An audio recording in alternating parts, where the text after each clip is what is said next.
Hi, my name's Steph Colson. I just graduated from Gettysburg College, where I played 4 years of lacrosse as a midfielder. For most of my life, I was really scared. I had a lot of fear.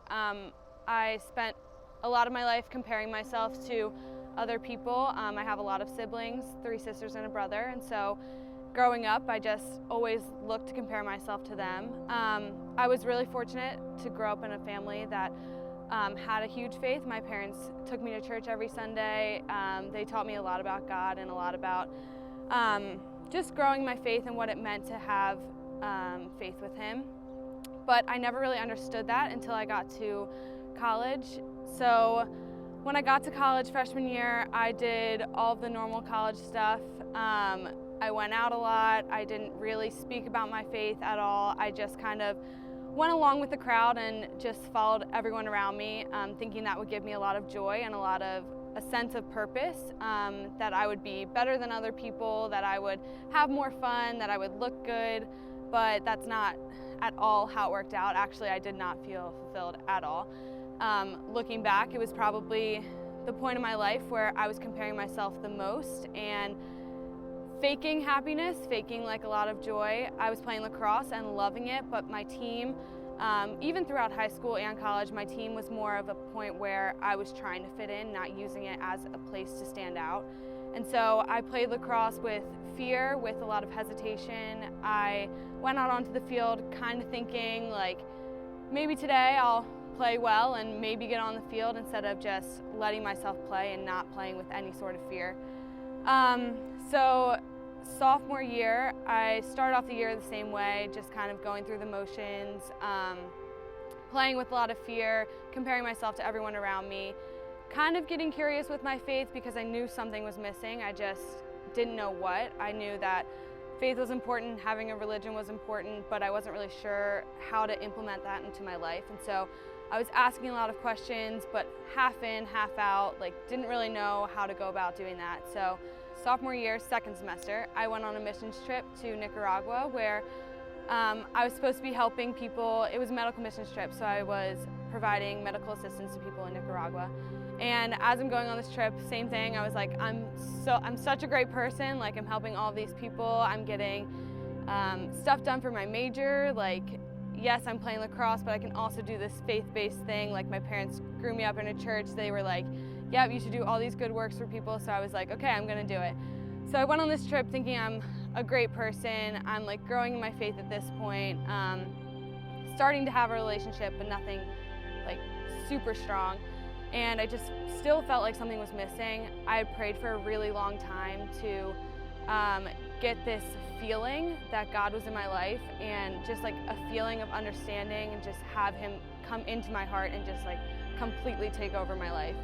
And I know that doesn't happen for a lot of people, and it doesn't have to happen, but for some reason, sophomore year, that's what I was praying for. Like every night before I went to bed, I was like, give me this feeling that you have come into my heart and you've taken over my life. And so I go on this missions trip, and at one point we have like a rest day, and we go into this empty volcano. It's been inactive for years. It's filled with water. There's a place to jump off, like cliff diving, jump off a cliff. You can kayak, you can eat dinner there. So we're kayaking in the middle of this inactive volcano. It's beautiful. It's at sunset, and there's 3 of us, and we're just singing Amazing Grace. And just all of a sudden, like everything just clicks, and I realize that I'm not even supposed to be here, and I'm a sinner, and we're all sinners, and the wages of sin is death, and like we're not supposed to be here. And that's really what hit me the hardest, is that I'm no better than anyone, no matter how many good works I do, no matter how many times I mess up. Like we're all sinners. It doesn't matter how well I play on the lacrosse field. It doesn't matter how many goals I score. Everything I do and everything I should do on earth should be for God. He's with me always, and on the field especially, because that's where I put a lot of my time and energy to. On the field especially, I just decided in that moment that I was going to live and play without fear. Not for myself, but because I know I have nothing to fear, because God is with me, He's in me, and my purpose and my worth does not come from what I do or what people think of me. It comes from Him and Him alone.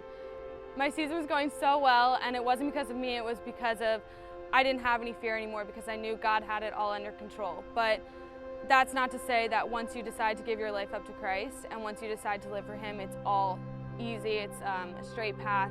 I definitely had my own hardships and troubles, and I got injured many times. I was faced with times where people didn't believe, and I was faced with times where I had to go into a crowd where all of those people had no faith. My team still didn't have a faith, and so instead of shying away from God and saying, like, I'm just going to keep you, I'm going to have you in my heart, but I'm not going to show you to the world, I decided to kind of use lacrosse as a platform. Don't play for the people around you. Don't play to make yourself known and for all the accolades. Play because God has given you the ability to play. He's given you health. He's given you this life to live, and you can use lacrosse as something to spread His love and show your faith through the game. So it's a great blessing to be able to go out on the field and play and enjoy it and soak up every second of it, but know that it's not for your glory, it's all for His glory.